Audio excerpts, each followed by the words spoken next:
House Committee on Labor will come to order. Will the clerk take attendance, please? Chair Hatzma. Here. Representatives Menser. Here. Colzar. Here. O'Neill. Present. Andrews. Here. Churches. Present. Wagella. Here. Wozniak. Here. Newman. Here. Koontz. Here. Mr. Chair, you have a quorum. Thank you, Mr. Clerk. May I have a motion to adopt the minutes from the May 11, 2023 meeting? Representative O'Neill, so motions. The minutes are adopted.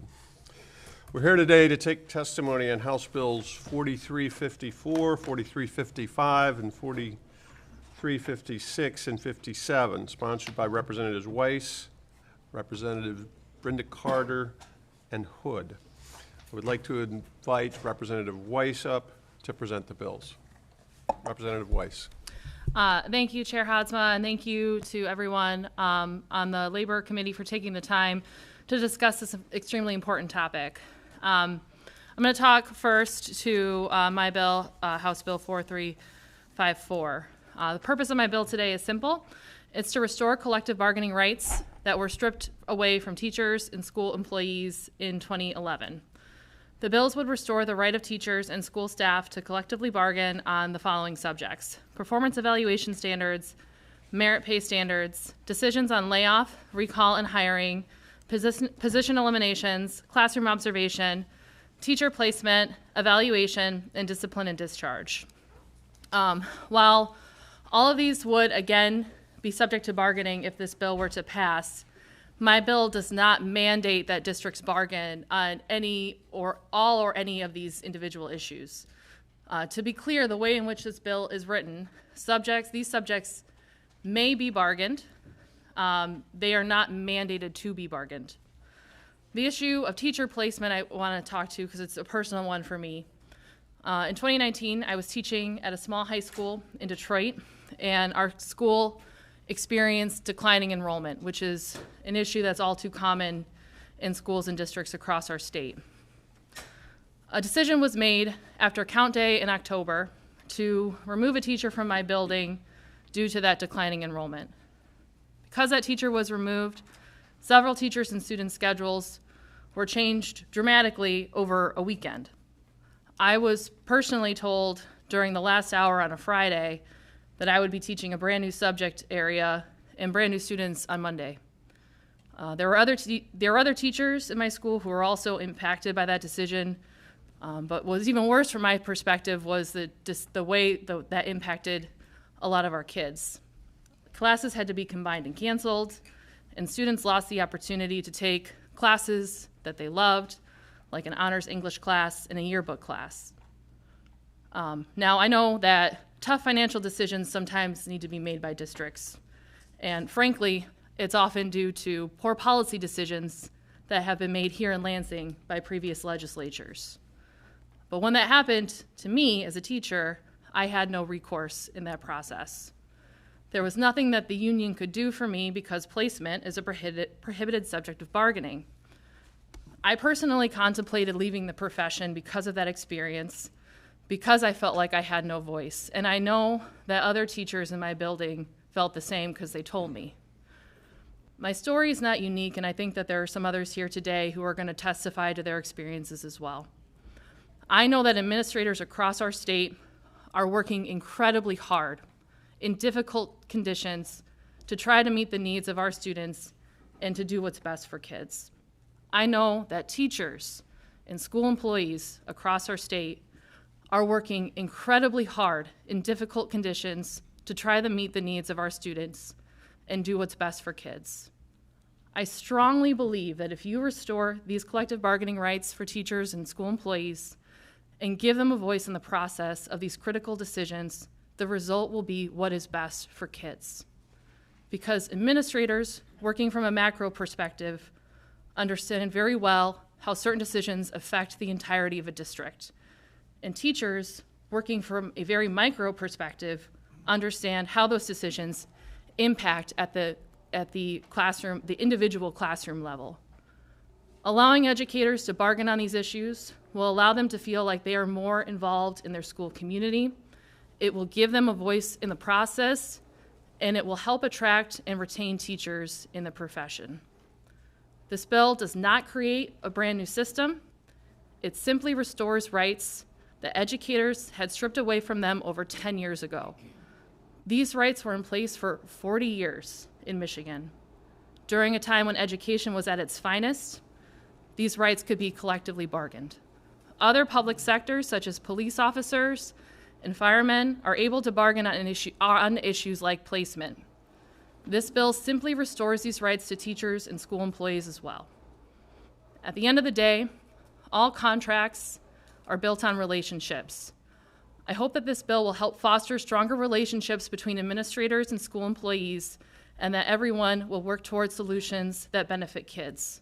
And I hope that this legislature will keep working to enact strong public policy that directs more resources to education to foster learning environments that are best for kids. Thank you for allowing me to testify, and I'd be happy to answer any questions. You're welcome, and thank you, Representative, for your passion and for your testimony. Representative Kuntz. Thank you, Mr. Chairman. Thank you, Representative. Detroit Public Schools has gone on record saying they communicated those changes with you weeks in advance. So I think we're going to have a distinction on that. I'd like to know the dates, but I don't think we have time to get into it.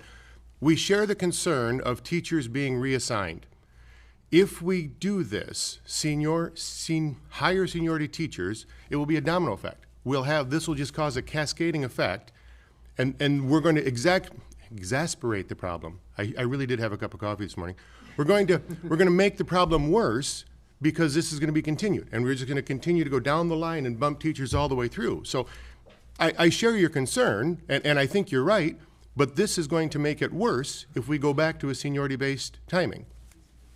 Thank you. And I want to respond first to the first comment that you made. And I think you're referring to the Bridge article that came out yesterday or the day before. Yes, it is correct. Yeah. I've been in communication with the district. I will just say on record that that's false. I was told on a Friday I was not given any prior notice.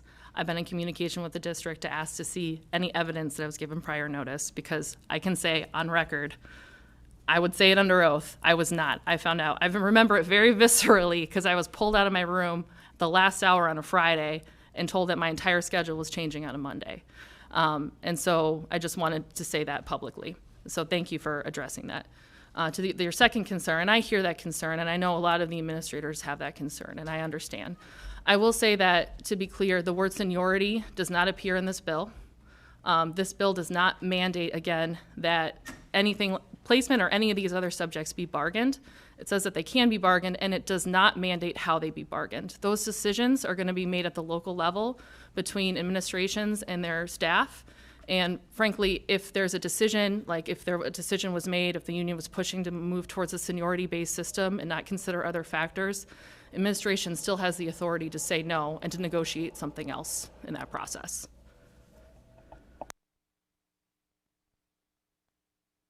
Representative Andrews. Thank you, Mr. Chair. I think it might be helpful if you explain kind of how the ratification process works with these contracts. I think there's a misunderstanding of how the bargaining process works, who bargains for these things and who has to vote to ratify them. As we're talking about prohibited subjects becoming permissive subjects, I feel like there's a misunderstanding about, if seniority is an issue for the teachers at the schools, then of course that is going to impact how the teachers bargain for their contracts. So just, from your experience, if you could explain.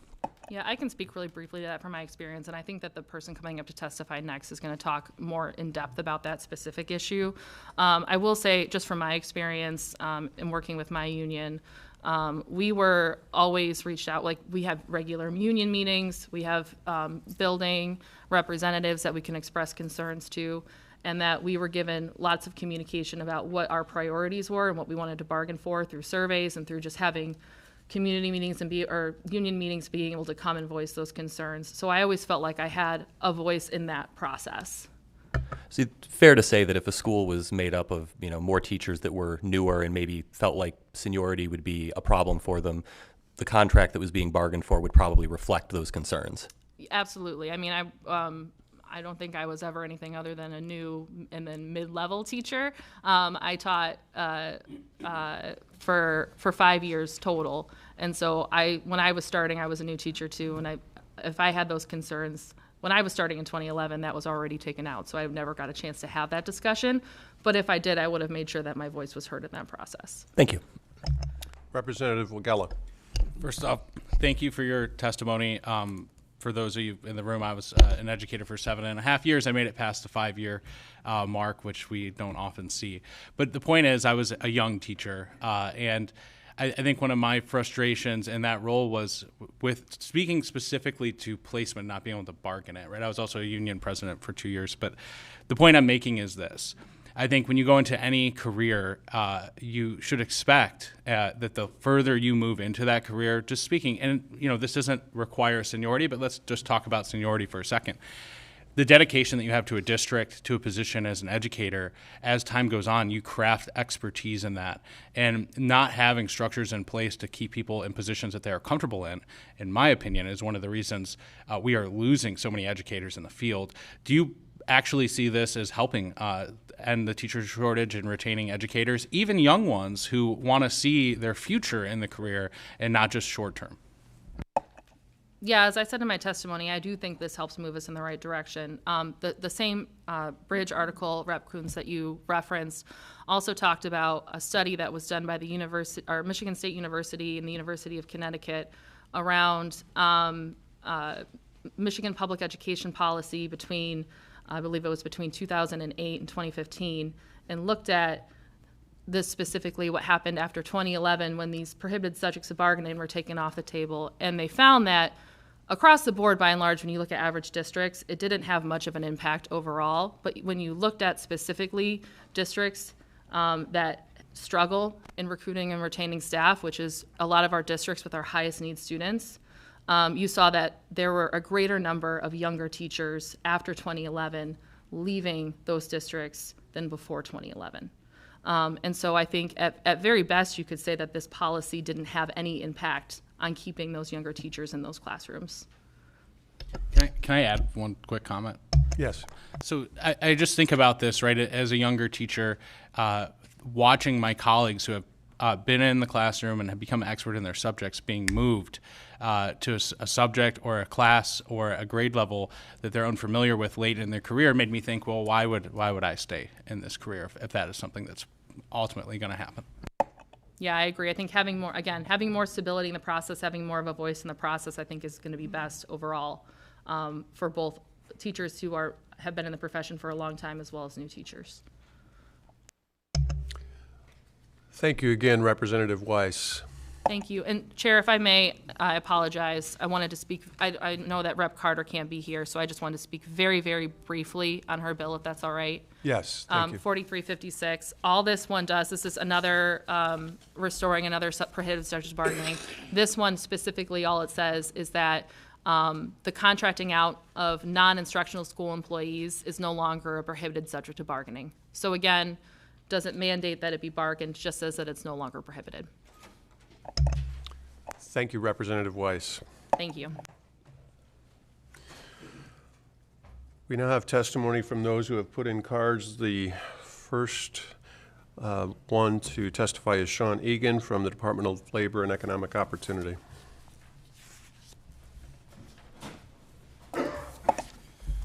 Well, thank you, Mr. Chairman and committee members. We came over as the Department of Labor and Economic Opportunity to share some of the work that we do briefly. I will try to be brief.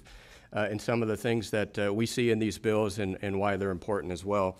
I'm Sean Egan. I'm the Deputy Director for Labor in Michigan's Department of Labor, and what that means is I oversee my OSHA, workers' comp, wage and hour, and what we're talking about today, the Bureau of Employment Relations.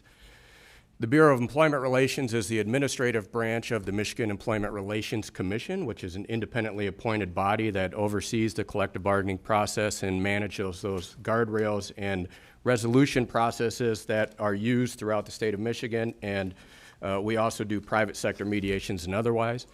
We don't have a slide presentation today, but I'd be happy to come back and share anything. But anything I mentioned today you can find in our very thorough guide to public sector labor relations law in Michigan. That's on the Bureau of Employment Relations website. A lot of collective bargaining law is case law. So we have some guardrails that you'll see in the law or in the statute that we're talking about today. And then much of what good faith means, what's mandatory, what's permissive, which I'll touch on, has been determined by case law, and it's that commission that's creating that case law, using ALJs for the fact-finding process and then reaching ultimate decisions for consistency and clarity, because that's important in the bargaining process for all of us, that the words mean what they mean consistently throughout negotiations across any type of employment. Workers organizing themselves, if we think about the employment context, all of the framework of collective bargaining is based on the concept of contract law, right? There's an employment for contract.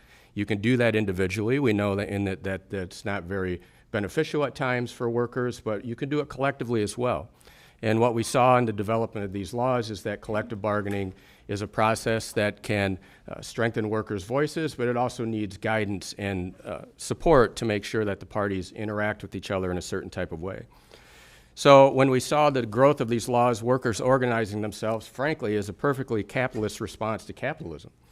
Just as any employer organizes themselves around a resource, product, or service, it makes sense that workers would organize themselves to negotiate over the human resource that they provide. Since passage, this law and others like it have been intended to give the rights to workers to organize themselves for the purpose of collective bargaining and establishes guardrails for how the employer, workers, and potentially the labor organization engage with one another and provides tools to remedy disputes. Both the National Labor Relations Act, which governs most of the private sector, and our Public Employment Relations Act recognize that industrial strife is to be eliminated, that we don't want workplaces stopping, we don't want strikes, we don't want lockouts, we don't want the others. So we manage these systems that allow the employer and those workers to figure out what's best for them, and we actively engage with how you treat each other. So neither law generally prescribes what the parties must agree on or what must be included in an agreement, but they do prescribe how you interact with each other and provide those remedies. The Michigan Employment Relations Commission was formed in 1939, primarily for the private sector. It also governs the Public Employment Relations Act, which came in 1965. And we offer a host of services, not only the unfair labor practice process if the parties are not behaving correctly with one another, and either party can file an unfair labor practice against the other, but we manage the 312 arbitration process that you're familiar with. We have mediation trainings and other things that we do. Most importantly with all of this, though, is that the National Labor Relations Act and our law requires parties to bargain in good faith. That's over wages, hours, and working conditions of employment. So those things that are key and critical to the employment itself.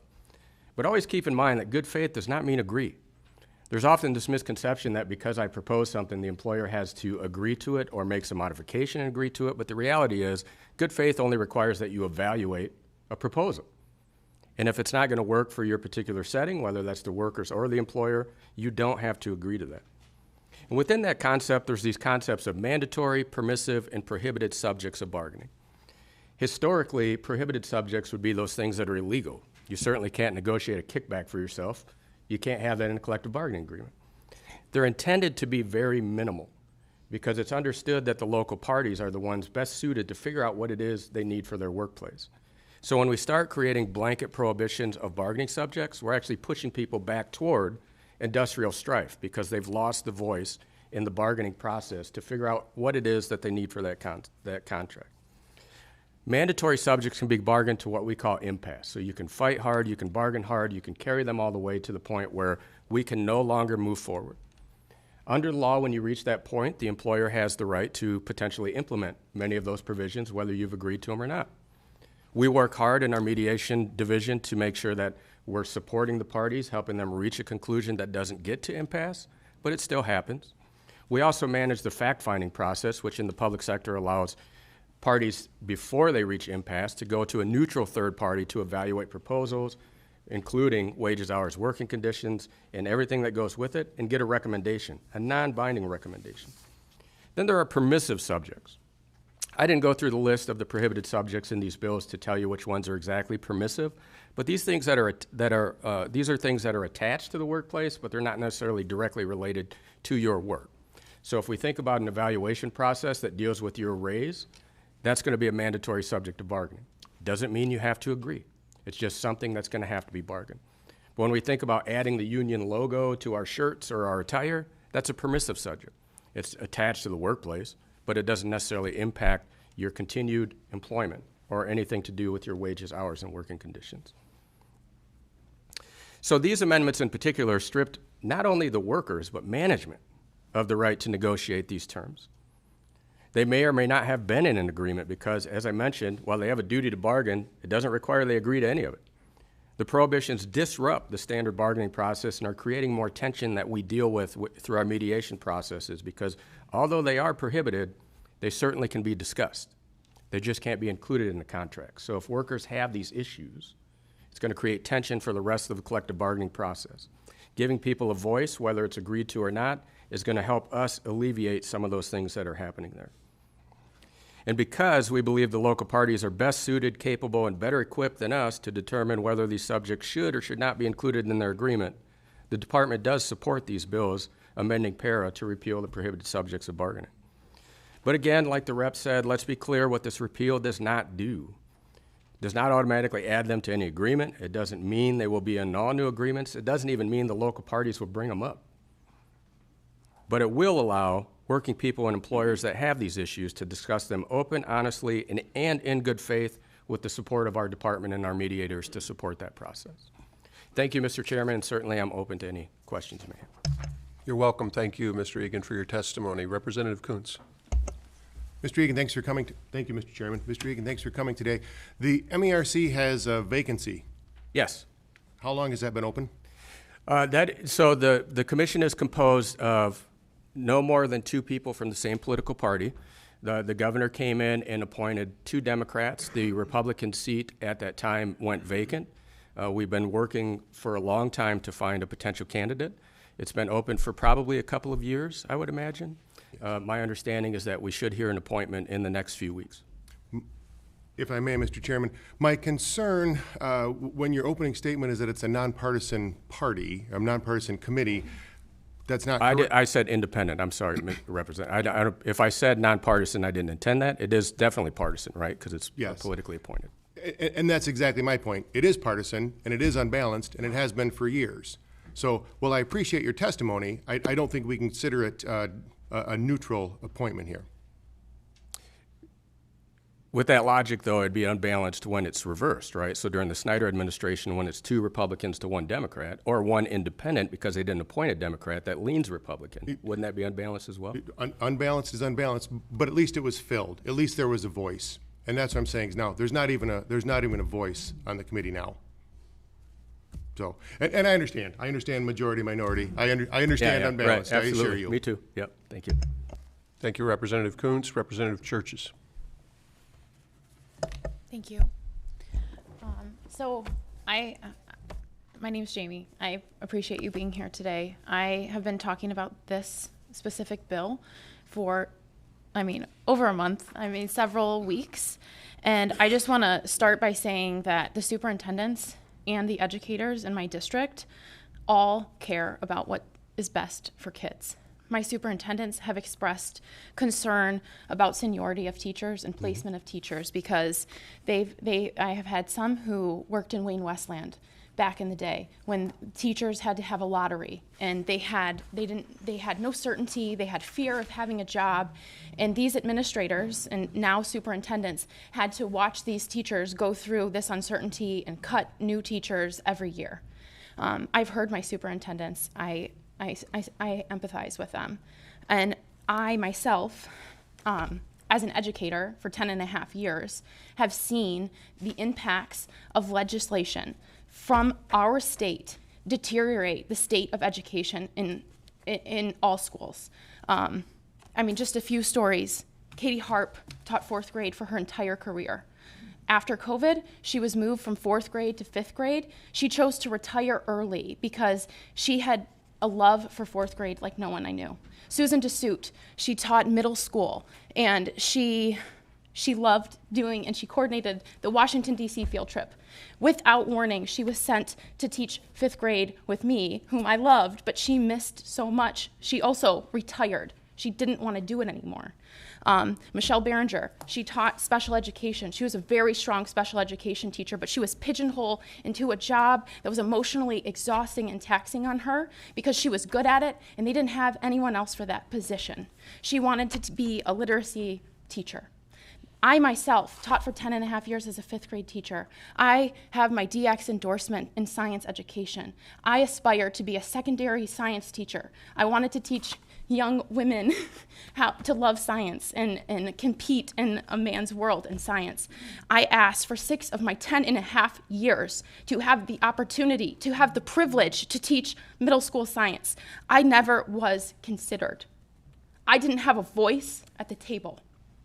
I am here now because I felt stifled by legislation that was put on to teachers. And I just want to say this isn't superintendent's fault. I want to look at our legislature and I want to see that the past legislation has binded our administration and has pit them against our workers and has made it and cost a culture of education that has negatively impacted kids.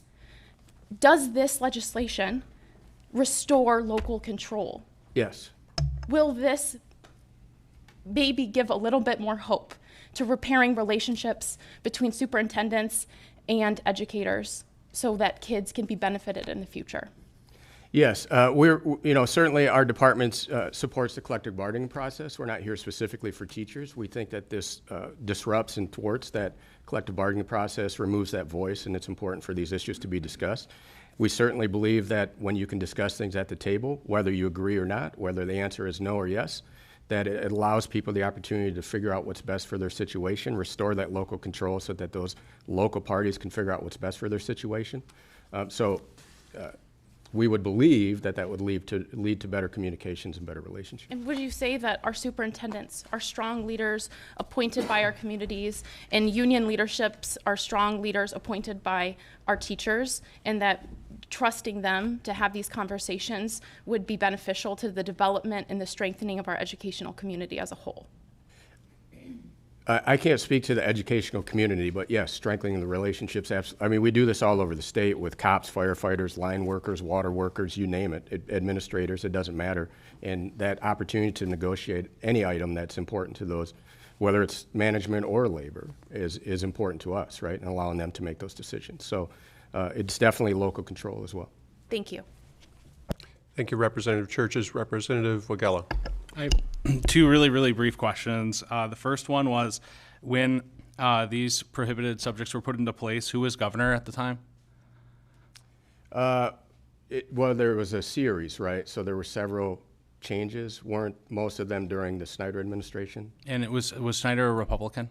Yes. So Leo then would have essentially had more Republican appointees? Yes. And probably testified back then? Potentially, yeah. Okay, and that testimony was probably respected then. And the second question is this, talking about collective bargaining, would you consider everything in this bill for those to be working conditions and things that other areas, I think you just talked about this, in our state are allowed to bargain? So if we want to give educators collective bargaining rights that match the rest of the state, we would need to have this bill pass. Yeah, correct. The vast majority of these issues you see all over the place. There are issues that our mediators deal with. There are issues that our fact finders deal with. This is common throughout. And if we look at the roughly 300,000 people in Michigan that are public sector workers that have collective bargaining, we have one segment that's been stripped away. But everybody else is having these discussions, and it works. Thank you, Representative Wagella. Representative Colasar. Thank you, Mr. Chair, and thank you for being here today. One thing you said that I think often gets overlooked, and I want to make sure I have this process right leading into this question. If a contract expires between the bargaining unit and the employer, they have mediators and they have fact finding, but you said the word non-binding, and I think that's very important. Yes. Because what happens is you can go through that entire process, and at the end of the day, if the employer still does not agree on what the mediator said, this is fair, and the fact finding is shown, that can still be ignored, and then a contract can be imposed, correct? Yeah, there's a couple of steps in there, but yes, the fact-finding process is essentially continued mediation that pulls in that third party to evaluate the proposals more closely and compare to what's going on in the rest of the state. But it is non-binding, and neither party has to accept that as a conclusion. Okay, and the reason I asked that is, so if you look at this bill and you look at these prohibited subjects, add those on to non-binding arbitration, would you consider that a fair bargaining table? I think there's a leverage challenge for sure. I think, but yeah, I think it actually makes it more fair. You all negotiate every single day, right? And there are trade-offs. Having a whole list of issues that you can't even discuss or can't put into the collective bargaining agreement actually limits the leverage for each party to kind of reach a conclusion. So I think this is a step in the right direction to make sure that, you know, there's opportunity for agreement. Okay, thank you. Yeah. Thank you, Mr. Eakin, for your testimony. Thank you so much. We next have testimony from Amy Urbanowski Nowak from the Birch Run Education Association.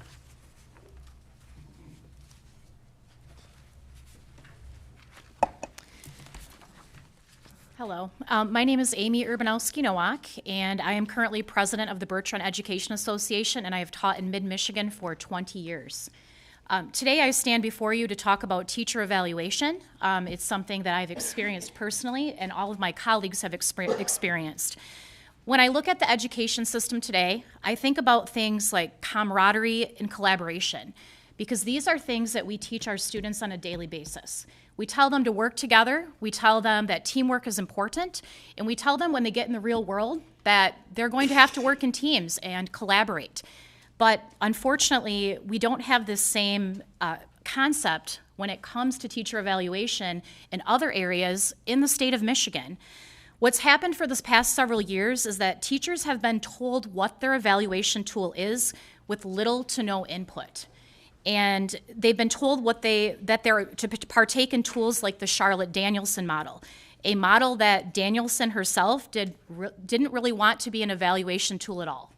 So we have models in our teacher evaluation systems that the actual creator did not want to be an evaluation tool. I've heard from countless teachers throughout the years about the evaluation tools and how they've had to prove themselves with mounds of paperwork. So oftentimes with the evaluation process, they are taking part in a lot of unnecessary paperwork, which bogs them down and it gets them away from the vital things: planning lessons, grading papers, and helping students, which is what we are there to do, to shape young minds. I've seen teachers frustrated with the ever-changing system in general, because oftentimes the district can change that evaluation tool with little to no notice. And so I have countless stories of teachers being frustrated with the 40% data-driven element to the tool, and there are countless stories that I could go into, but I'm not going to go into every one of those stories today.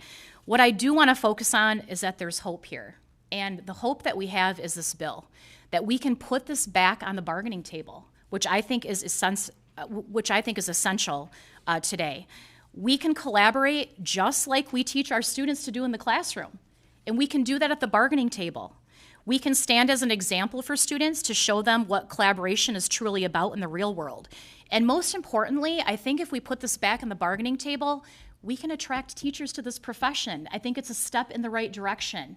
I talk to so many teachers on a daily basis who are considering leaving the profession, just as we heard over here, or they have left the profession, or they're considering retiring early.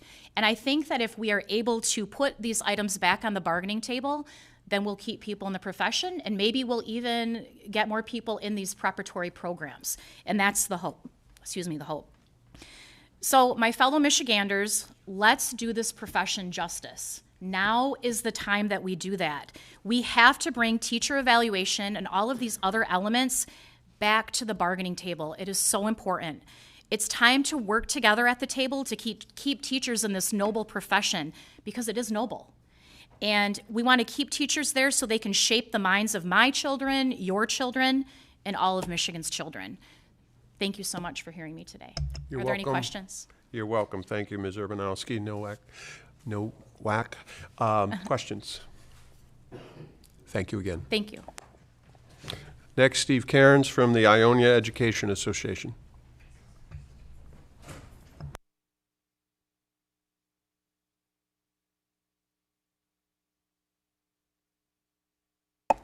Thank you for the opportunity to address this body today. I think I have a specific example that speaks to several issues that are under consideration with this package of bills. I'm a 30-year veteran, 5 in the state of Texas, 25 in Ionia. I wanted to give an example from our local that kind of illustrates the potential damage that the existing structure causes, and also paint a picture of how things were before these prohibited subjects came under consideration by the legislature, and how I think if we get back to the way things had been when we had bargaining rights, I think things will be better. I had a teacher in 2019 who taught AP biology and had tremendous results. In fact, in 2019, she had 100% kids pass the exam, and it is an exceedingly difficult test, and that included my 10th grade son. Typically, it's juniors and seniors who take it. However, she was somebody who spoke truth to power, and all of a sudden, when the school year ended, she found that she was minimally effective. As her association president, I went in and talked with her and talked with the administration about the fact that there literally was not a single demerit, a single negative in any of the narratives for her evaluation. There was a middle school teacher who was in charge of watching online kids, middle school students who had been removed from the classroom for behavioral reasons, and his evaluation was higher, and they laid him off. And so he was able to take her position, the AP Bio teacher's position, because of the fact that his evaluation was higher. This is a teacher, the one who was moving up into the biology position, who had been suspended for putting hands on students, and yet somehow he was deemed to be more effective than the AP biology teacher. The AP biology teacher was reassigned by our administration to teach the emotionally impaired students at the middle school. While she did have a special ed endorsement, it was something she was not prepared for, and had to take a bunch of college classes during the next school year to maintain her emergency certification. Meanwhile, this teacher from the middle school, who had been in charge of an online school, had moved up and was basically generating packets. We also had to train at a cost of about $3,000 another teacher to teach AP biology because the formerly successful teacher was no longer there. The sad thing about this is that we had bargain language before these laws back in 2011 or 2012 took effect that provided a pathway for the administration and the association to work together to ensure that teachers were in places where they felt comfortable, and there was respect for seniority, but there was also respect for our younger teachers. We had a system in which if there were vacancies, we would have a meeting of the whole district and the teachers, and going by order of seniority, we would either elect to stay in our current positions or take a position that was open. We also had mechanisms in place so that nobody would be left out on the street without a job, or if that was inevitable, the system was set up so that you couldn't make position changes as a teacher that would leave people unemployed when you had a pathway. I might also mention that the teacher from the middle school who was in charge of online students had 2 other pathways that he could have pursued, and the administration could have put him in, chose not to. The AP biology teacher who moved down to the middle school EI room, there was another opening in special education at the middle school for which she was more prepared, but she was forced into the EI position. So what I'd like to see is I'd like to see these bills pass so that all it does is put it back to the way things were, where we could negotiate these kinds of conditions. We had a system that worked. We used mutual gains bargaining at Ionia, and so we start by generating interests, and all of the decisions we make are based on those interests. So the administration will still have a seat at the table. It doesn't necessarily mean we're going to have to go back to our old system, but the system worked, and it's something that we could work on together locally. Mr. Cairns, thank you for your testimony and providing this specific example of what happened in Ionia. Representative Coons. Thank you, Mr. Chairman. Thank you. So that's not an Ionia accent. No, very good. Thank you for coming today. I do appreciate your time. Thank you for coming today. It sounds like you're describing a seniority system, but I don't think we're talking about that. You brought up a really interesting point that the teacher got moved because she had another certification. If we do these bills, it's going to promote teachers to not have additional certifications. I don't want to be flexible, right? So if I don't have this certification, you can't move me there. So instead of being flexible, instead of saying, well, I don't want to have a special ed certification, right? I'm going to let that certification go, or I'm not going to get it. So the teachers would be less responsive to what the students need. Do you see how, if I'm going to get bumped out of my position, well, I'm going to make myself unattractive, so they can't move me there. I don't want to be able to do that, so I'm going to have it, so I'm not eligible to be moved. Could I word that any poorer? Do you see what I'm saying? If I don't have the certification, you can't move me there, so I'm not going to get certified. I guess let me just see if I'm understanding what you're saying is that people would be disincentivized to make themselves more versatile? Thank you for clearing that up for me. Yes. I'm a teacher. You should be in education, right? So I suppose that's true, and I do know I've heard of one case, not local to Ionia, in which a teacher actually got their endorsement for special education removed, but I don't think that is something that typically happens. What was nice about our system was if we had our system in place before these changes to para had taken place, what would have happened was we'd start at the most senior person and you go down the line, and when it got to the middle school online teacher who had been removed, he could not have taken the AP biology teacher's position, but there were other places he could have gone where he'd be fully employed. He was fully certified because he had multiple certifications too. And our district wouldn't have had to spend the money to train a new biology teacher when we had one who was good. So, specifically, my question is, the biology teacher would not have been put in that position if she had her certification removed. True, but that Thank you very doesn't much. really happen. But. Representative Wegela. So I want to speak from personal experience real quick. I actually, going through the certification process, purposefully did not get an English certification because I could be moved without my permission into an English subject, and I wanted to teach social studies. So even if I wanted to craft more English skills or I wanted to craft special education skills, there's a disincentive right now to do that because there is no structure for how employees can be moved. There's no bargain structure, right? It's up to the determination of administration.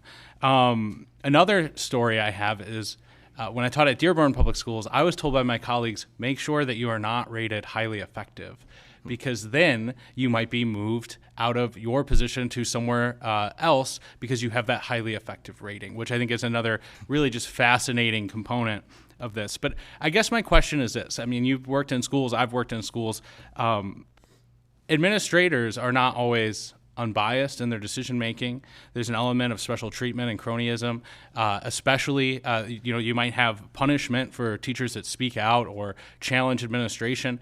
Do you think providing a system or allowing districts, I should say, to negotiate that process could cut down on some of that cronyism? Absolutely. In fact, the teacher who formerly taught AP biology at the high school, when I met with the administration and the teacher about her evaluation, they cited, some people don't like you here. Okay, but their students are having incredible success on the AP biology exam. She's competent. She had been effective, at least, if not highly effective, for many years, and then all of a sudden I'm minimally effective. Nobody goes into the classroom and says, I'm going to stink it up this year. And there was a lot of cronyism in regards to the situation, I feel. And I think that these bills would allow locals to bargain methods so that the most competent people, I mean, who knows better than the teacher themselves where they'll be effective and where their passion is. You cited Representative Churches about people who left the profession because they were forced to be in positions for which they weren't passionate. So. Thank you, Representative Wegela. Next, Mary Crate from the Waterford Education Association. And while she's coming to the table, let me indicate that Representative Wozniak and I discussed last evening how we might foreshorten some of the questions, and if members could think of the very best question to ask, we have witnesses who have come from around the state who have taken time off work, and we want to hear from as many witnesses as we can. So if you might have one question instead of a series of 3 or 4, that would be helpful for more people to come up and testify. Go ahead. Good morning. Thank you for allowing me to be here. My name is Mary Crate. I am the union president for the Waterford Education Association. I am a proud public school teacher from Waterford. I recently just started year 37. I know I don't look that old, but, and yes, I finally made it to number 1 this year on the seniority list out of 529 people. I'm here to tell you my story about placement rights. You might first think the story of my coworker who had 27 years at Children's Village in the lockup building teaching high school social studies with a wonderful record being moved to an elementary 3rd to 5th grade therapeutic, formerly EI classroom with no prep would be an exception. He didn't last until 2nd semester and retired. This isn't an exception. My story started in October of 2017 when I became the union president. 29 kindergartners. I had been in the same building 29 and a half years as a K-1-2 teacher. 29 kindergartners staring at me. Mrs. Crate, where are you going? Please don't leave us. We love you. But on Friday night at 5 o'clock, I got an email from the district saying, oh, we're moving you to another building. The week before Christmas. I left my building. It wasn't what I chose, to go teach 4th grade, which, by the way, I had never taught before in my entire career. At the year's end, when I asked to go back or to teach any kindergarten position in the district, they said, no, we don't want any more half-time elementary teachers. So they moved me to middle school, 8th grade. I'm now in 3 schools, 3 grade levels in 6 months' time. Wait, did you think that was the end? In 2019, I was told I would remain in the same building, but teach 6th and 7th grade reading lab and 8th grade guided studies. Oh, I'll stay tough. I'll find a way to make it till next year. The kids need me. Now, 2020, I was being moved to 7th grade social studies. World history. Yeah, I haven't taught that one either. Virtual with 180 students, and in person, another 30 students. As I thought to myself, are they trying to force me to leave? I guess they don't know me. Let's move to 2021, when I was told my placement was now 6th grade writing and grammar. This can't be happening again. Now, this year, 22-23, the 5th year in middle school, I was moved again. 2 different classes, a new math science enrichment, and 7th grade science. Are you kidding me? I haven't taught science since 1988. It has changed a little. And please, move your classroom downstairs. Oh yeah, and you can't negotiate your release time, that's placement. So now we're only going to give you 1st and 2nd hour off. You expect me to jump through hoops, place me where you see fit. 6 years and 7 teaching assignments. Have an evaluation system that's subjective. How do you become highly effective when you don't even know what you're teaching? And then ask, why is there a teacher shortage? There are hundreds of teachers who have left. They're sitting here right now, are leaving the profession because of stories like mine. If you believe that 6 years with 7 teaching assignments is best for kids and it's not an issue, keep the status quo. I believe I'm worth fighting for, my colleagues are, and the students I teach. Negotiating doesn't mean giving me everything I want. I sit at the bargaining table. It means collaborating to ensure our most qualified teachers are instructing students. Our working conditions are the students' learning conditions. Thank you for allowing me to speak. It's great. Thank you for your testimony, and thank you for your many years of educational service to our state and to your district. Any questions? Thank you. Next, we'll hear from Kelly Pearson from the Clausen Education Association.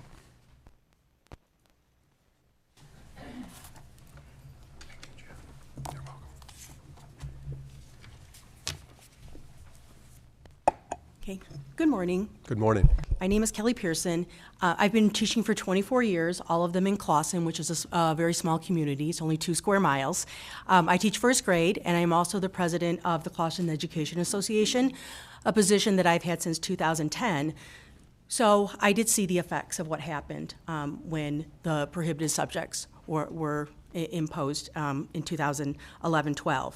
I'm here to speak today about the ability for teachers to be able to apply for and keep a specific teaching job. Actually, I have a new superintendent this school year, and he wanted us to move to a different type of bargaining. It is called interest-based bargaining. And I'm actually stepped away from training today. And my superintendent knows I'm here. Part of the interest-based bargaining process is that you come together as an entire team. It was my superintendent's idea to move to this type of bargaining in which you work together, you come up with your ideas together, everyone reaches consensus. Nothing moves forward to be a part of the contract unless you have consensus. So we also have a school board member on our bargaining team, and as I said, I had to step away from the training this morning to be here, and my superintendent knows that. When I was going to come last Thursday, when we thought we were going to be able to testify, I had spoken to him the day before and told him I was coming to Lansing to testify on this particular bill, and he asked me what I was going to say, and I was very honest, and I told him, and he respected me for that. So when we are able to build our relationships, we are able to better to serve our students and then also the teachers. If we can serve the community and the teachers, of course that's what's best for students. So I would like to share a specific example of a teacher who in 2016, she was moved from teaching middle school to a developmental kindergarten position. Developmental kindergarten is for those students who are not yet old enough to be in kindergarten. They haven't reached the age of 5 by September 1st. The posting for the position asked that someone asked, it wasn't required, but it was preferred that they have the early childhood endorsement. The teacher did not have that endorsement, but she was still moved from middle school to teach the position. When she asked the principal why, she was told because she looked like a kindergarten teacher. That is not a qualification as to why you should be in the position. So she taught that developmental kindergarten class. As you can imagine, those parents at open house were very upset. They were questioning her and attacking her as to why she was moved from middle school, a middle school teacher teaching their little children that weren't even old enough to be in kindergarten. So she was set off on the wrong foot from the very beginning. She also wasn't fully qualified for the position, even though she had the endorsement. She had an elementary endorsement, but she had never taught elementary other than teaching computers. For anyone that hasn't taught, each grade level and what you're going to teach, there are different developmental needs. And if you're not prepared for that, and especially the developmental kindergarten, you're doing a lot with the child's development. You need to understand a little bit of educational psychology, of which she wasn't prepared for. I wish I could say that that was the only move that this teacher was put through. She was allowed the following year, after unfortunately not being very successful in the developmental kindergarten position, to move back to middle school. But the following year after that, she was moved to first grade. I taught with her that year, and I know she struggled. She wanted to do her best, but again, she was put in a position that she wasn't prepared for. In first grade, I think everybody knows you're teaching children how to read. She felt woefully unprepared. I fielded a lot of questions from her. Then the following year, she was moved to second grade. And then after that, she was moved back to first grade. And the following year, she was moved to a different elementary building to teach fourth grade, and now this year she's in fifth grade. She has been told that she can move to middle school next year because a teacher is retiring, and hopefully she can. It is where she feels that she can best serve the needs of students. So really by allowing teachers and administration to work collaboratively on the collective bargaining process, we can hopefully have teachers teaching the students that are best qualified. So really, if we're allowing this to be a part of collective bargaining, we will be allowed to do what is best for students, for all the students in the state of Michigan. So thank you for listening to my testimony. If anyone has any questions. You're welcome. Thank you for sharing with us your experience in Clawson. Any questions? Representative Wozniak. Thank you for that. I'm just wondering about this consensus that you've got. Is that unique to Clawson, or are there other school districts that do that? My understanding is that interest-based bargaining is kind of like the new model that a lot of schools are wanting to move towards. My superintendent is new this year, and it was his idea. He approached me and said, hey, would you be interested in interest-based bargaining? I said, I think this would be amazing. And as I said, I of course wanted to be here. I wish I were at the training, to be honest, because we were building. It was a great team building experience, and getting to see all of us on an equal playing field, administration, the school board member, the teachers. So, yeah, I think I've heard that a lot of districts are moving towards this. And then you did this under the current system. Yes. Congratulations. Thank you. Thank you, Ms. Pearson, for your testimony and sharing your experience of interest-based bargaining in Clawson. Next witness is Matthew Marlowe from the Grand Rapids Education Association. Thank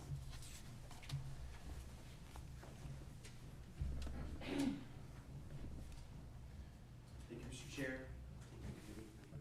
You're welcome. Grand Rapids Education Association Union President. I'm here to speak on support for House Bill 4354. Just want to offer. Can you hit your mic really quick, please? Pardon me? Your red button. Oh, thank you. We start over again. My name is Matthew Marlowe. I am the Grand Rapids Education Association Union President. I represent Grand Rapids Public School teachers. I'm here to discuss matters with regard to House Bill 4354, basically collective bargaining. I want to offer some perspective to the committee. Essentially, back in 2011, things had changed, and we currently have maybe the consequences or unintended consequences of the matter at hand. Currently, a couple weeks ago, I met with district administration. We have 172 teacher vacancies right now. 172 people that we need to teach our children. The most important people in the school district are the children. The children are the most important people in the school district. The people that have the most contact time with teachers, day in and day out, are teachers. We need to be more adaptive. I don't think necessarily when we look at these bills, do we have to go back to the way things were. We do need to find a way to adapt to our current situation at hand. And that is with dialogue, meeting, figuring ways out, interest-based bargaining. That seems like a very adaptive, creative way of looking at our problems for solutions. So essentially, it's a tough sell to be a teacher these days. When you have 172 vacancies and you ask young people to come teach, and then based off of our evaluation system, which is very difficult, it's very stringent, we are not fully staffed. That evaluation system was created based on a well-oiled machine. We have people in the correct spots that are going to provide support. We had enough custodial staff, parapros, CCWs, teachers, administration. We don't have that anymore. So you're asking teachers to come in and day out to do extra beyond what their normal job is. It's an impossible task. They're with unreasonable expectations. So trying to sell that to young people, say, come join, be a teacher, and then to go through basically the ringer, I would say, we're losing people. I've gotten more emails this week about how do I resign as opposed to, I'd like to be a teacher, what do I have to do? And that's scary. I'm trying to think of creative ways to get people more involved as far as maybe we can look at the pay, maybe we can look at benefits, maybe we can look at different scenarios. Maybe interest-based bargaining is something that we need to look at. We need to do something, and it's a crisis right now. I want to thank the committee for their time. Thank you, Chairman Hadsma. Appreciate it. You're welcome, Mr. Marlowe. Representative Coons. Thank you, Mr. Chairman. First question, and I know you said one, really trivial. What is a CCW? Child care worker. Thank you. That was my first trivia. I have a letter here from the Education Advocates of West Michigan, signed by 46 of the superintendents, I believe including yours. Mm-hmm. They oppose these changes. Yes. So when we sit here and talk about we want to work together, you know that this is we're starting off adversarially. Yes. Thank you. Thank you, Mr. Marlowe. Thank you. We're now here from John Duff from the Centerline Education Association and to MEA Local 1. Thank you, Chairman Hadsma, and members of the Labor Committee. You're welcome, and just turn your mic on, please. Yeah, I think is that on? Yeah, thank you. John Duffy, English Language Arts teacher and social studies teacher in my 34th year, Academy 21, Centerline Public Schools. And in my 34 years, I've bargained many contracts, also as president of Centerline Education Association, and 2 times as the president of MEA Local 1, representing 5,000 educators, 2010 to 12, 2017 to 20. I urge the committee and the full House to pass House Bill 4354. Prior to 2011, educators bargained with administrators to create a fair system of evaluation and placement rights that resulted in a more professional, collegial working environment in our schools. These rights were proven successful because while they were in place, teaching as a profession was in such high demand that surpluses were the problem, not shortages. Since these bargaining rights and many others were eliminated starting in 2011, Michigan has experienced educator shortages at a crisis level. I began teaching in 1989 and enjoyed a wonderful career as a respected educator in well-funded Michigan public schools. I was reasonably compensated and had good benefits and a defined pension. Throughout my career until 2011, my experience as an educator was the norm, and teaching jobs were incredibly difficult to find in Michigan. Teacher turnover was also low at Centerline Public Schools and other districts where I worked. That phase of my career ended in 2011, when dozens of bills began to be passed that were so detrimental to our public schools, my career, and the teaching profession as a whole. We are now experiencing unprecedented educator shortages in Michigan and throughout the country. I've entered into the record some of these statistics. Just a real quick one from May 8th in the Macomb Daily. According to the Michigan Department of Education, enrollment in education programs has declined significantly since 2013-14. At that time, there were 23,203 students enrolled in Michigan education programs. Today, 12,018, less than half. As a president of the Centerline Education Association from 2003 to 6, and as a member of many bargaining teams throughout my career, I've worked with dozens of administrators and educators in helping to ensure that educators were evaluated fairly. Everyone that I worked with in these evaluation processes knew what the rules were. Being able to bargain evaluation and placement ensured everyone understood and agreed that evaluations were fair, professional, and resulted in having the best educators possible. This has worked for over 40 years prior to 2011. We know because the data shows that. Teacher turnover was low and shortages were practically non-existent. Included in this report is also a copy of old language from teacher evaluations that I helped bargain in 2003 to 6. And it just starts off with Section 2.9, Teacher Evaluation, Section A. It is recognized by all parties that the primary purpose of teacher evaluation is professional improvement. That was agreed to from both sides. When I worked with administrators regarding teacher evaluations, the goal was always improvement. If teachers had negative evaluations before 2011, I and all union presidents were notified, and we worked together as colleagues to help educators improve. If that improvement didn't happen in a timely manner, we worked with administrators to ensure the termination of employment was conducted fairly and professionally.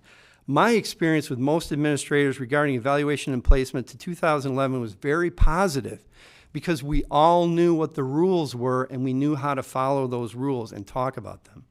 Then the changes came.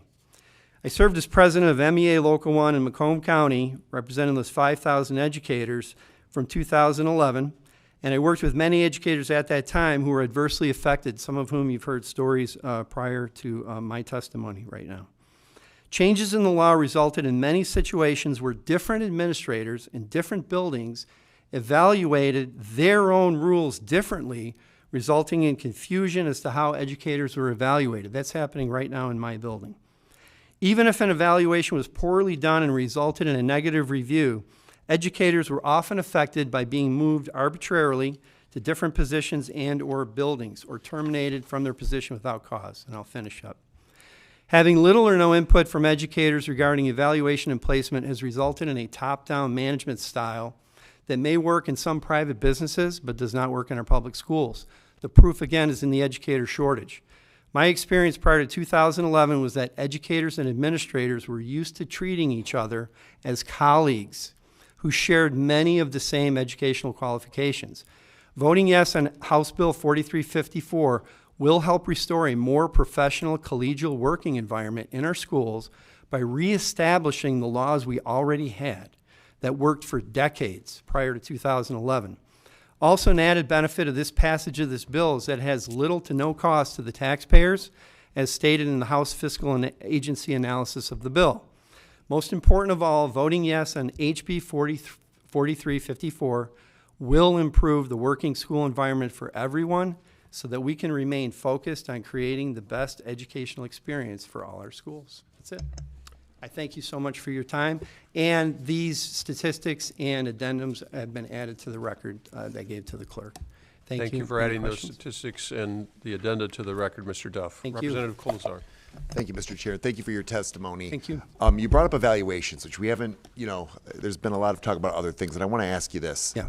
Before it was a prohibited subject, did you have any fellow teachers that said their evaluation absolutely helped them become a better teacher? And then after it was added onto the list of prohibited subjects, since we have changed it, has any teacher said, man, that evaluation really helped me? So before and after, I'd love to hear your feedback on that. So before, yes, I did include it in the record, but I have evaluations for myself prior to 2011 where my administrator wrote 12 sentences about different aspects of what they saw about me and what I had done throughout the year. And then since 2011, I have binders this tall. But at the end of my evaluation, there's only one line in there. And it essentially says, John Duffy's an excellent teacher and we can't wait to have him back for next year. And that's it. So to answer the question it was actually more in depth. I did spend more time. I do know that our administrators actually had more time to talk to teachers because they weren't checking 157 boxes.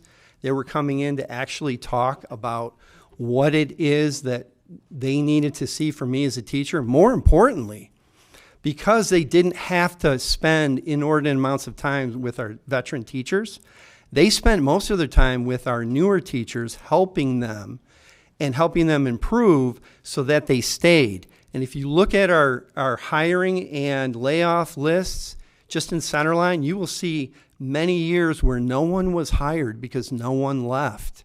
That's not true now. We have people leaving all the time. So when we make evaluations a collaborative effort rather than a punitive one, good things happen. Correct. Thank you. Yeah, we'll all Thank you, work together. Representative Colasar. Representative Churches. Thank you. I'd like to build off of what Representative Colasar mentioned about evaluation tools.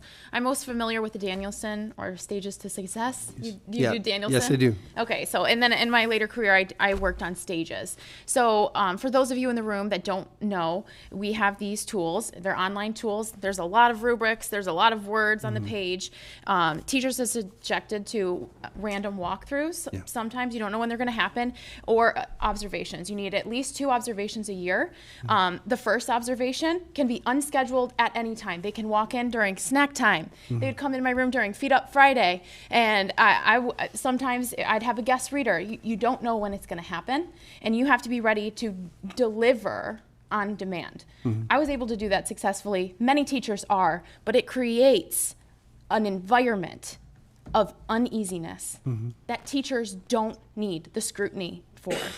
There's also a second evaluation, which can be just a drop in, or it can be scheduled where they can say, hey, how about Monday? Anytime Monday, is that okay? Yeah. So you could just say anytime, any subject, whatever, at least you know it's on a Monday, right? Correct. Those things can be weaponized against you if you have a hard class that year, if they can ding you on, I don't know, behavior management or the teaching at the wrong time. If you're not teaching the exact subject at the exact time that you're supposed to be teaching it from 9:05 to 9:55, that you can get. I had an administrator once. She timed the amount of time it took my kids to make it from their carpet seat to their seats. Okay, and that was noted on my evaluation. So I want you to understand the level of scrutiny that we put our educators under, but then on top of that, we are taught as educators that to teach in a highly effective manner, the most effective way to do that for kids is through formative assessments, where they're small pieces to make sure they're getting what they're understanding as you teach along, instead of just a summative assessment. Teachers are given 2 summative assessments per school year, and that is their only snapshot.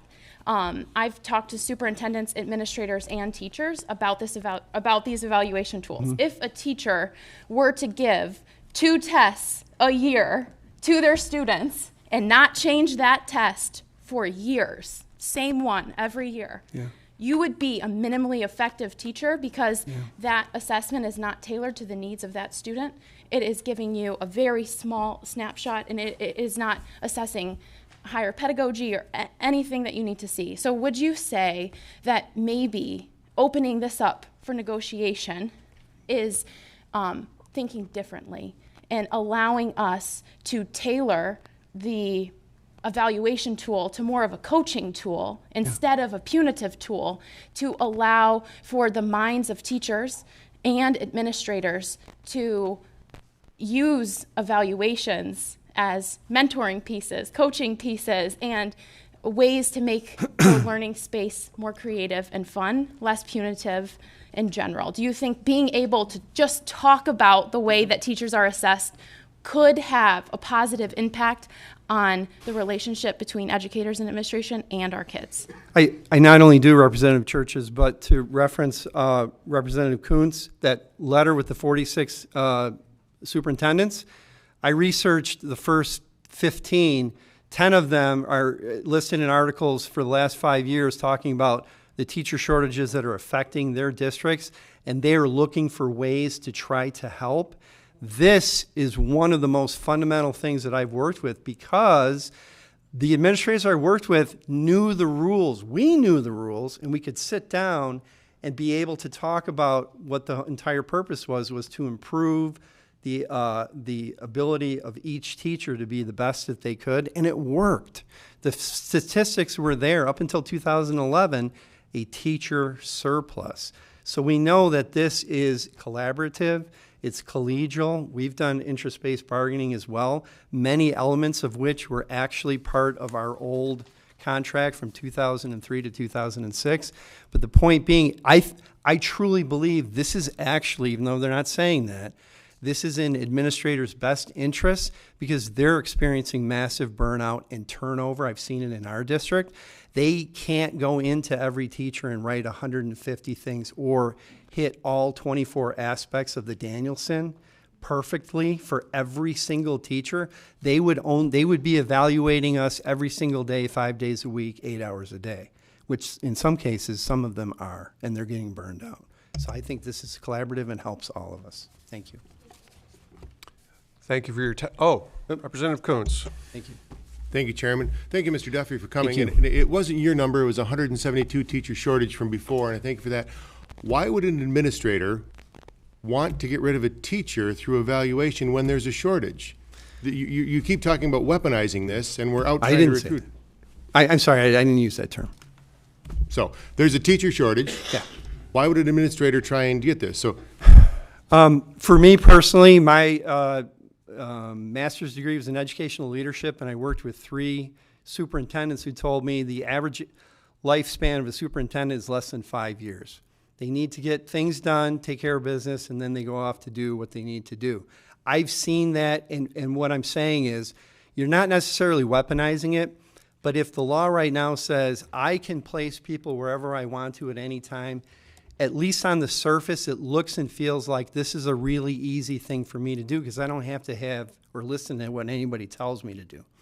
The long-term effect, however, is that the district that they leave behind has teachers leaving, 172 teacher shortage. For me personally, I'm in my 9th principal, but I'm still here in the district.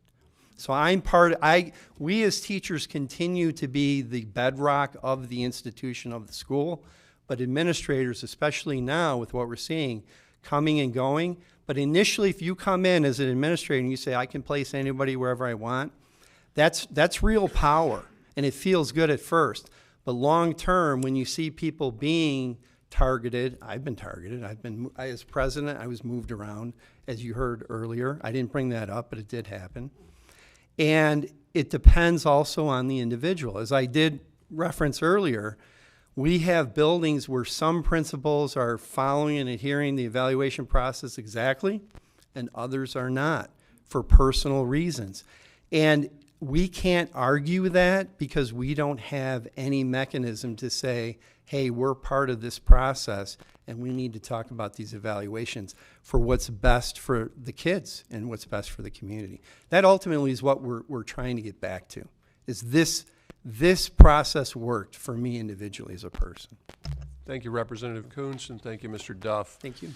We're next going to hear from Suzanne Zeal from the Romeo Education Association. While she's coming up, we have this room otherwise scheduled for another committee's hearing at 10:30. I want to get as many of you up as I can, so if you can crystallize your testimony as well as you can. I know improv is difficult, but we really need to move so we don't have people from Portage and Hamtramck having to come back on another day. Go ahead, Ms. Zeal.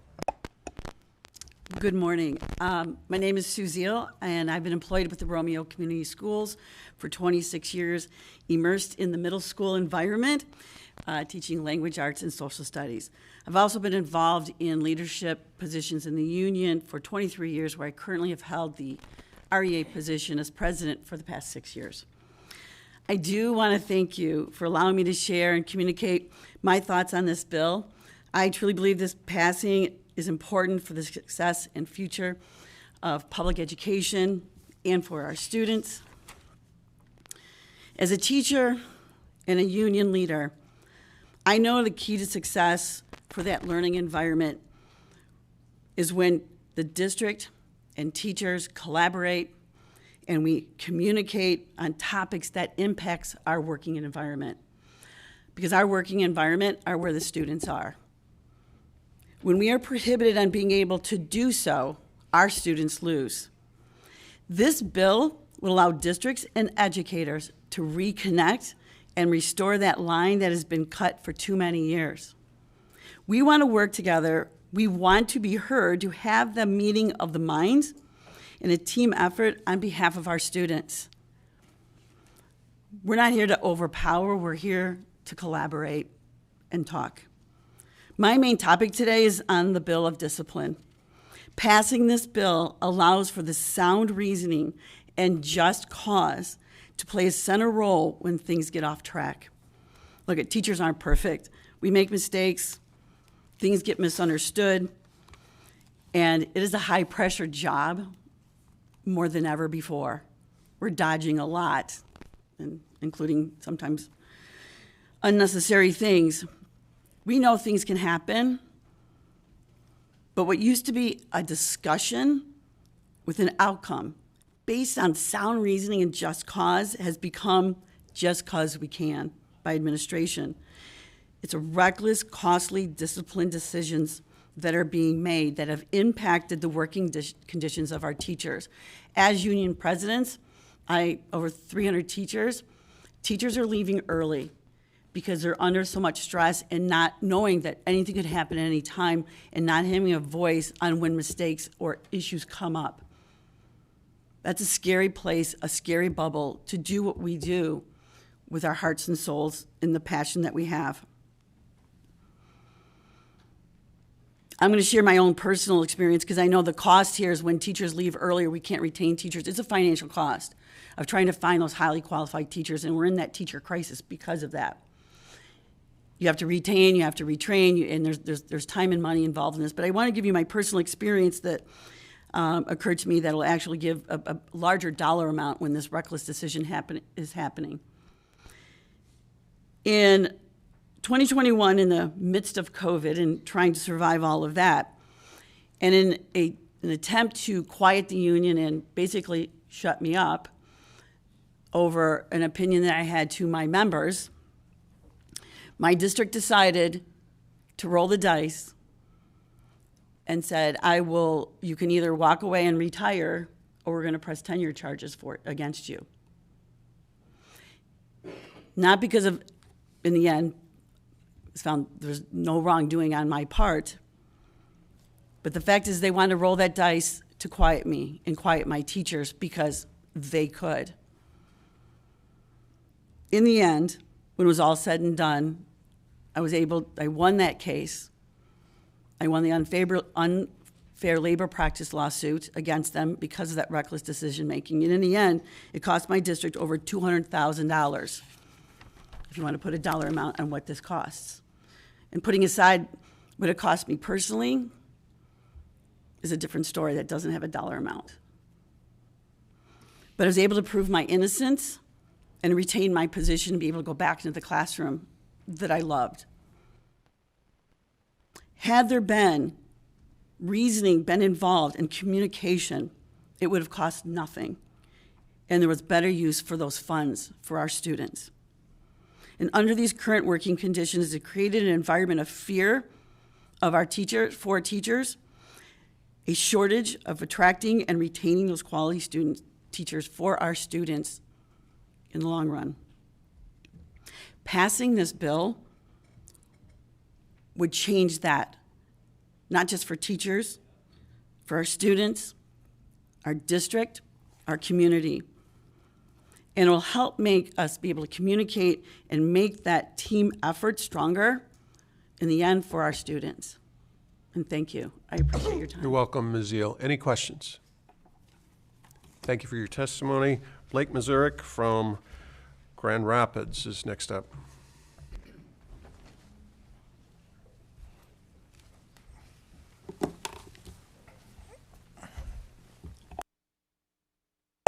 Good morning. Thank you. Morning. In the interest of time, I am going to amend my original comments. Thank you. My name is Blake Mazurek. I am a 29-year teacher in the Granville Public School System in the Grand Rapids area.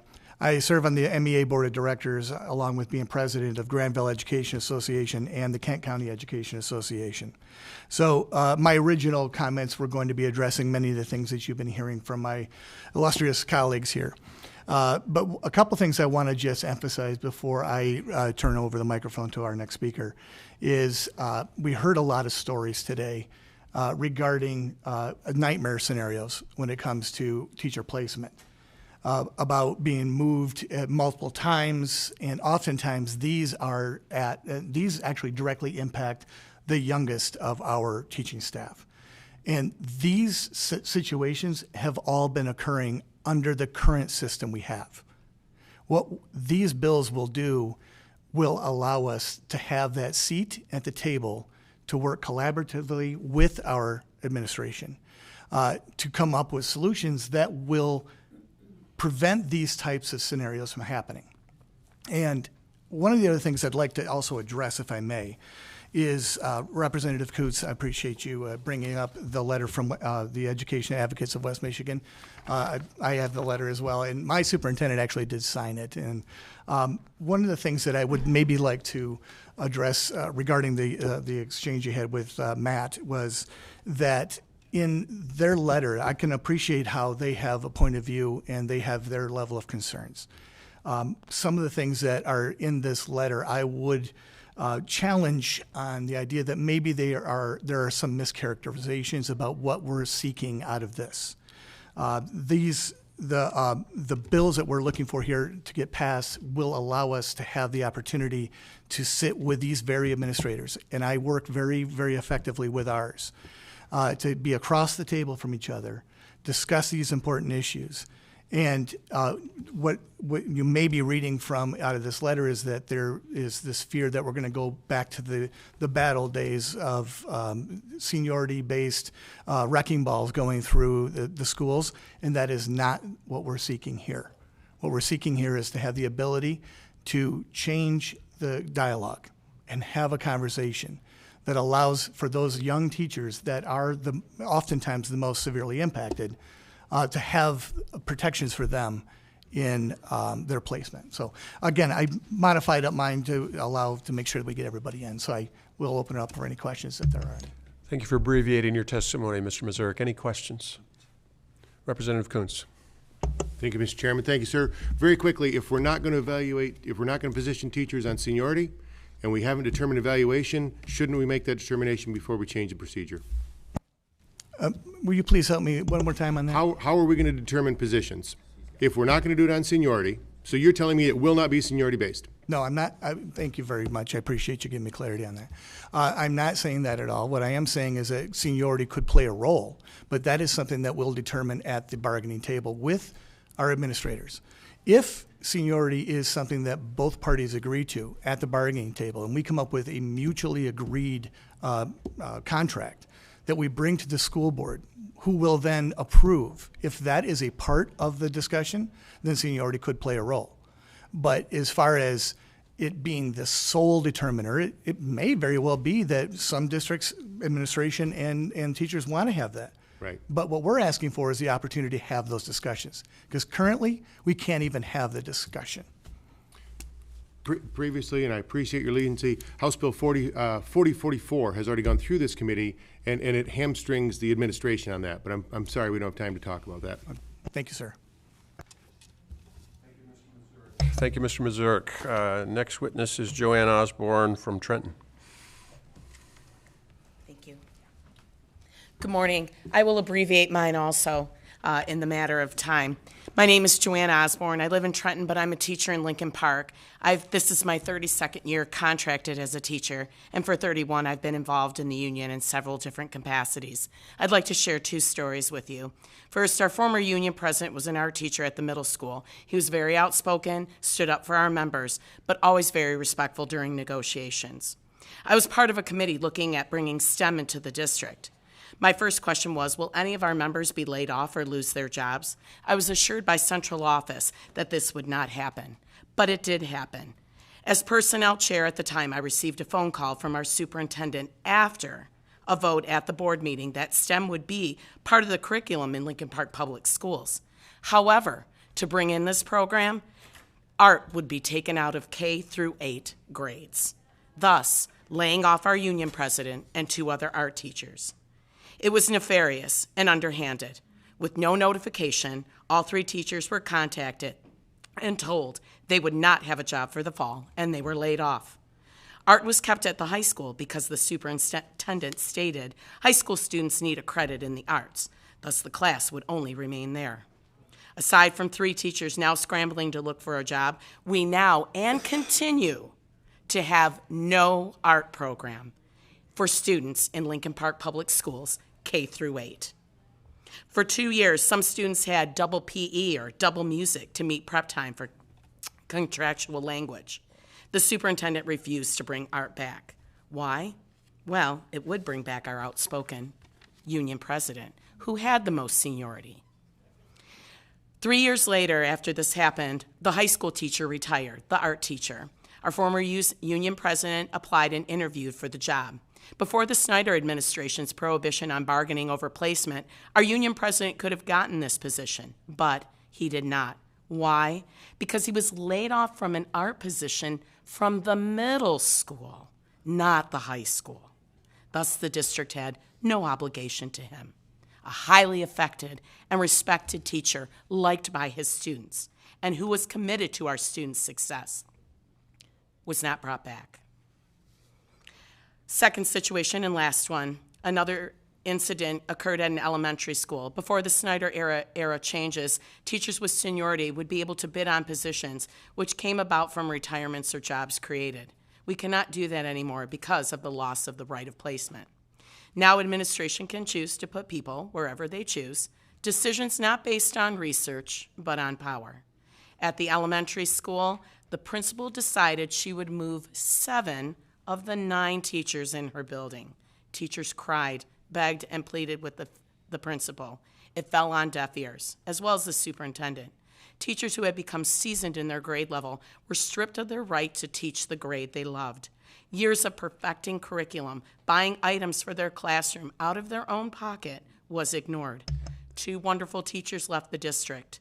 2 more transferred to another school, and 2 more ended up leaving the profession totally. Sorry. Ms. Osborne, I apologize. Okay. We're going to have to stop there. That's and fine. Additionally, we're going to have to foreclose any questions. I certainly understand the commitment of those who have come here from places like Detroit and Saginaw to testify.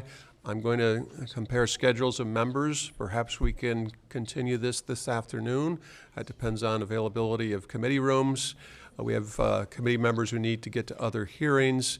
and this room is booked for 10:30, which is Understood. about now. So thanks I again. appreciate all of your time. You're Thank welcome. you.